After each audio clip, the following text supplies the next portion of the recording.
It's 3:30 in the morning at Cai Rang Floating Market. Chị Bảy steps onto her wooden boat in the dark. The water is black and quiet under Cantho City. Before anything else, she reaches for her bamboo pole and checks the rope holding it down flat against the boat. It carries nothing yet. In a few hours it will rise above the water like a flag, telling every buyer on the river what she has to sell. Right now it just lies there, waiting, the same way it has waited every morning for over 20 years. She ties 3 baskets of pineapple to the boat's low rail. A rooster calls somewhere on the riverbank, far away. By 9 o'clock, this whole market will be gone, as if it had never existed. Right now, though, there is only the sound of paddles and soft engines starting. She pushes off from the dock. The current pulls her boat toward the center of the river, where dozens of others are already waiting. Not for tourists, not yet. For fruit. Chị Bảy learned this route from her mother, who learned it from her own mother. Before she even reaches the market, a larger cargo boat meets her near the bend in the river. It carries pineapples from an orchard 2 hours upstream, fruit picked by hands she has never seen, from a farm she has never visited. She counts baskets fast, passing coins hand to hand in the dark. If this boat is late, or the harvest is thin this week, her whole day is already decided before the sun is up. She poles to her usual spot, beside 3 sellers she has known for years, and lifts her bamboo pole for the first time. She ties 1 pineapple to the very top. This is her K-Bayo, a pole that speaks for her without a single word. Down the row, other poles rise with bananas, a coconut, a green melon, each one a small, silent advertisement. From a distance, the market starts to look like a floating forest of fruit. But really, it is something closer to a switchboard. Every pole a signal in a system built to move perishable food a very short distance in a very short time. By 4:30, the market is full. Boats push in from every direction, engines humming low over the water. Chị Bảy stands the whole time, 1 foot braced against a wooden beam, reading the current before it reaches her and shifting her weight a half-second early every time. There's no scale on her boat. She judges weight by hand, sorts fruit by size, counts change out loud, a system built from muscle memory, not machines. Wholesale buyers come first, before sunrise. Restaurant boats, stall owners, people buying by the basket to resell somewhere else before noon. Only later do tourists and local families arrive, buying 1 or 2 pieces at a time. She switches between the two without slowing down. Different price, different tone, even a different way of holding the fruit out, depending on who is asking. It's here that the shape of the thing becomes clear. This isn't one market, it's a relay. Grower to cargo boat to Chị Bảy to restaurant to whoever sits down to eat at noon.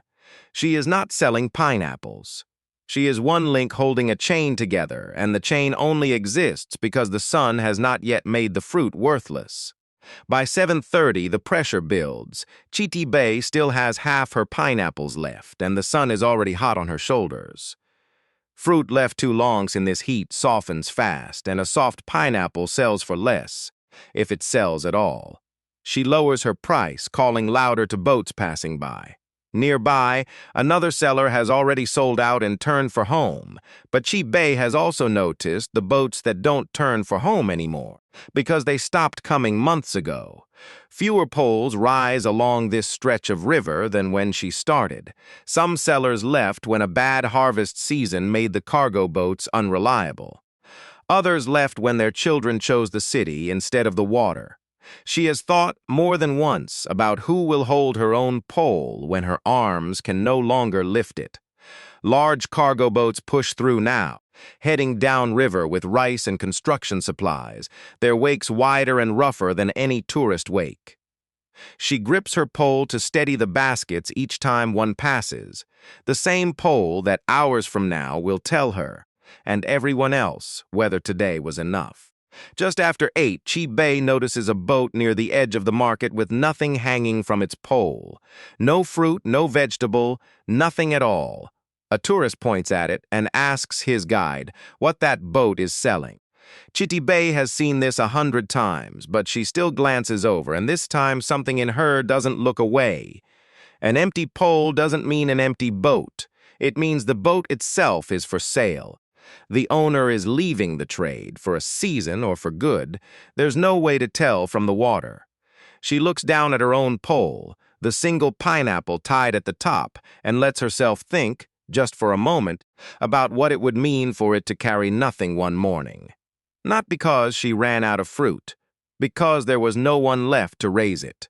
By 8:30, she has 3 baskets left, and she is calling out lower prices, almost to herself now.